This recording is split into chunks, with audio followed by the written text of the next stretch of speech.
Hola, hoy vamos a ver un periodo caracterizado por los cambios, las novedades y la repercusión tan grande que tuvo la introducción de la industria. De ahí que se considere una auténtica revolución, así que vamos allá.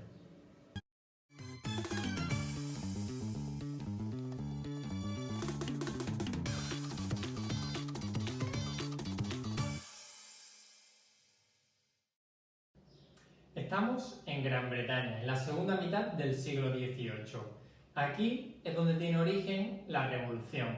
Una revolución que supondrá el paso de una economía agraria y una sociedad rural a una economía industrial y una sociedad urbana. Para que esto se produzca se necesita una cadena de cambios que van influyendo unos sobre otros. En primer lugar, la población inglesa crece de forma muy importante, ya que la natalidad era alta y se consigue reducir la mortalidad, ya que las epidemias remiten, mejora la dieta, la alimentación, la higiene y en sanidad hay importantes avances como por ejemplo la vacuna contra la viruela, inventada por Edward Jenner. Que haya más gente supone que se necesiten más productos y que haya una mayor mano de obra. Ante el aumento de demanda de los productos, la agricultura tuvo que adaptarse y mejorar las técnicas de cultivo a través del conocido como el sistema Norfolk, por el que los cultivos se iban rotando y se aprovechaba toda la tierra, ya sea para agricultura o para ganadería. Los instrumentos y las herramientas también fueron mejorando, así como la estructura de la propiedad. La tierra antes era de los grandes nobles, de los grandes privilegiados que tenían muchas tierras semi-abandonadas, por lo que eran poco productivas. Por lo que cuando la burguesía se hace con estas tierras, buscará que sean más rentables y invertirán en ellas y se preocuparán por su mejoría. Todo esto fue un éxito y la producción creció, así como los ingresos provenientes de la agricultura. Gran Bretaña reunía además otras condiciones que permitieron que se empezara aquí esta revolución, pues tenía un gran número de colonias y su mercado interior era sólido. Además, los burgueses se convierten ahora en empresarios dispuestos a invertir y el Parlamento no se lo iba a impedir. Y además contaban con todo lo necesario para las nuevas fábricas, es decir, hierro y sobre todo carbón. Un cambio importante fue el paso del pequeño taller a las fábricas, pues las nuevas máquinas necesitaban espacios más grandes y unos espacios que estén bien comunicados. Una de estas máquinas que fue clave será la máquina de vapor, patentada por James Watt. En estas fábricas cambió también el modo de trabajar, pues cada obrero se especializará en una tarea, por lo que el trabajo se divide y se consigue una mayor productividad. Y si se fabrica más cantidad, pues los precios bajarán. El sector pionero será la industria textil, pues Gran Bretaña tenía grandes cantidades de algodón y las innovaciones técnicas llegarán rápido, con nuevas máquinas como eran las hiladoras y las tejedoras mecánicas. Luego estas también se mejoraron y se empleará la máquina de vapor que ya hemos comentado para tirar de estas y de otras muchas máquinas. El otro sector puntero junto a la industria textil fue la industria siderúrgica. Aquí se empleaba el carbón como fuente de energía y con altos hornos que alcanzaban una elevada temperatura se conseguía el hierro. Este hierro será muy importante para todas las máquinas y todo lo que se vendrá de aquí en adelante. De forma paralela, la economía también empieza a transformarse y empieza a cambiar. Se difunde una doctrina conocida como el liberalismo económico, expuesto por Adam Smith. Esta doctrina se basa en la libertad económica, es decir, cada uno podrá asignar sus recursos como crea conveniente y nada debe interferir en el mercado, ya que se regula solo por medio de la mano invisible. ¿Qué significa esto? Esto significa que la ley de la oferta y la demanda regularían los precios y los salarios. Y en este sistema Los viejos gremios son un obstáculo y el Estado debe mantenerse al margen y no intervenir en la economía, porque hay que dejar libertad a los agentes económicos y, como he dicho, el mercado se regulará solo. Tantos cambios, el crecimiento de la población, el crecimiento de la producción, todo eso trajo nuevas necesidades. Las comunicaciones y los transportes debían evolucionar junto con los otros sectores. Y aquí es donde aparecen primero las redes de canales de agua que se crearon, que podían ser atravesadas gracias a los barcos, a los que luego se le implementará la máquina de vapor. Estos canales permitían la comunicación por toda Inglaterra de forma fácil. Se pudo llevar a cabo aquí gracias a su situación geográfica.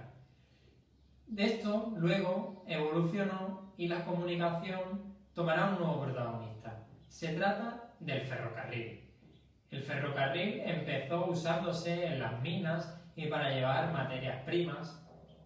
La locomotora será la cabeza del ferrocarril y la que guía a todos los vagones a través de esas vías de hierro, y fue inventada por Joseph Stephenson.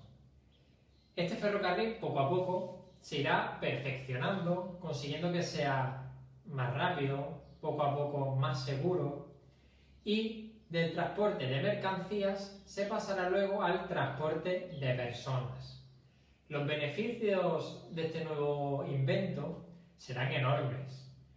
Imaginaos cuánto tiempo podría ahorrarse la gente en hacer sus viajes, cuánto tiempo antes llegaría la mercancía a esas fábricas, a esos comercios, y también trajo enormes beneficios en cuanto a seguridad. Antes era muy peligroso transportar mercancías por tierra y ahora se vuelve mucho más seguro. El único inconveniente era el alto coste, que llevará a la necesidad de crear asociaciones de inversores. Sin embargo, el ferrocarril fue tan importante que consiguió acelerar la industrialización.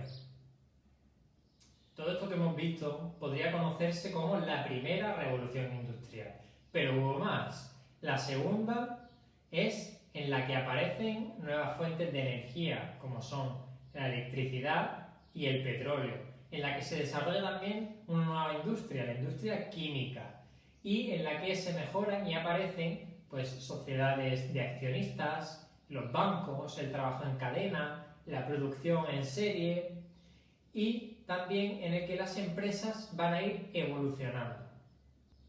Conscientes de la necesidad de realizar grandes inversiones y de el hecho de que exista una competencia, aparecen nuevas formas de concentración empresarial, como son el cártel, donde se asocian empresas de una misma actividad, el holding, en el que una empresa controlará al resto, y el trust, donde diferentes empresas se agrupan de forma voluntaria. Como es lógico, toda esta revolución no se queda únicamente en Gran Bretaña, sino que se expandirá a zonas que reúnan una serie de recursos naturales, apoyo político y cercanía al núcleo inglés. Estas zonas son las que hay de un tono verde un poco más oscuro en la parte del continente. Por ejemplo, Bélgica, Francia, los estados alemanes y la zona de Dinamarca. Otros casos, fuera de Europa, donde se expande y donde llega también esta nueva forma industrial, son los Estados Unidos, que se convertirá en una gran potencia gracias al desarrollo de su agricultura, la abundancia de sus recursos, su mercado interior y sus innovaciones técnicas. Y más lejos, Japón, que tras la revolución Meiji pone fin al feudalismo, al aislamiento y consigue desarrollar un importante proceso de industrialización. El resto de los países se quedarán un poco atrás. Todos estos cambios afectaron a la gente, afectaron a la población.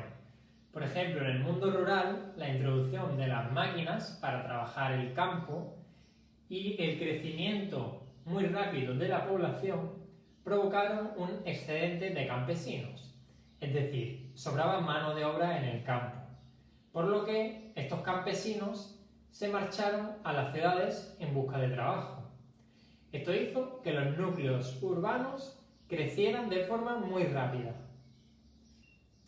Pero muchas ciudades no pudieron absorber a tanta gente y como consecuencia de ello se produjo una emigración hacia otros países, hacia otros continentes, que fue mayoritariamente hacia América, pero también hacia Oceanía. Desde el punto de vista social, todos estos cambios, más las revoluciones políticas, provocan que en la sociedad haya muchos cambios. Ya no hay privilegiados, sino privilegiados. Ahora todos son iguales ante la ley. Sin embargo, se está muy lejos de la igualdad real, pues las mujeres siguen estando subordinadas y la gente se diferencia ahora según su capacidad económica, apareciendo tres clases sociales, marcadas ahora por el dinero y no por la sangre. En la parte más alta de la pirámide social estaría la clase alta, que eran muchos de los viejos aristócratas que seguían ocupando altas posiciones sociales gracias a su patrimonio. También la burguesía, los grandes industriales, banqueros, toda una serie de personas que ahora vivían en los barrios nuevos de las ciudades y disfrutaban de una vida cómoda. Por debajo de ella se encontraba la clase media, un grupo heterogéneo formado por la pequeña burguesía, pequeños comerciantes, médicos, que conseguían algo de ahorros, que apreciaban la educación y que disfrutaban de algo de ocio. Por último, abajo del todo estarían las clases bajas, formadas por campesinos, jornaleros, personal del servicio doméstico y un nuevo grupo que es el proletariado, trabajadores de las fábricas sin cualificación que vivían en condiciones muy difíciles, sobreviviendo con largas jornadas, mucho trabajo incluso para los niños y viviendo en chabolas hacinados en hogares sin higiene ni ningún tipo de comodidad. Estas malas condiciones de vida de las clases bajas, sobre todo del proletariado, pronto serán denunciadas. Los trabajadores de las fábricas se concentrarán formando el movimiento obrero. Sus primeras medidas fueron la destrucción de las máquinas, un movimiento conocido como ludismo, y desde el punto de vista político, el cartismo. En este contexto aparecieron también los primeros sindicatos y huelgas como medida de presión. Pero para muchos la protesta debía ir más allá, debía ir contra el sistema. Es el caso de los socialistas utópicos y de marxistas y anarquistas. El marxismo, también conocido como socialismo científico, es desarrollado por Marx y Engels en una obra conocida como el Manifiesto Comunista. Aquí afirman que en las sociedades hay lucha de clases entre oprimidos y opresores. En este caso identifica a la burguesía como opresores y al proletariado como oprimidos. Marx propone una revolución para destruir el capitalismo y poder establecer una sociedad comunista tras pasar por un breve periodo conocido como la dictadura del proletariado.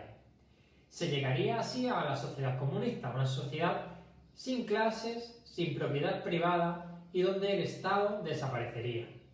Para llegar aquí, defiende la intervención política, de ahí la creación de los partidos socialistas. También tiene lugar el movimiento anarquista. El anarquismo de Bakunin se opone a cualquier forma de Estado y busca su destrucción inmediata.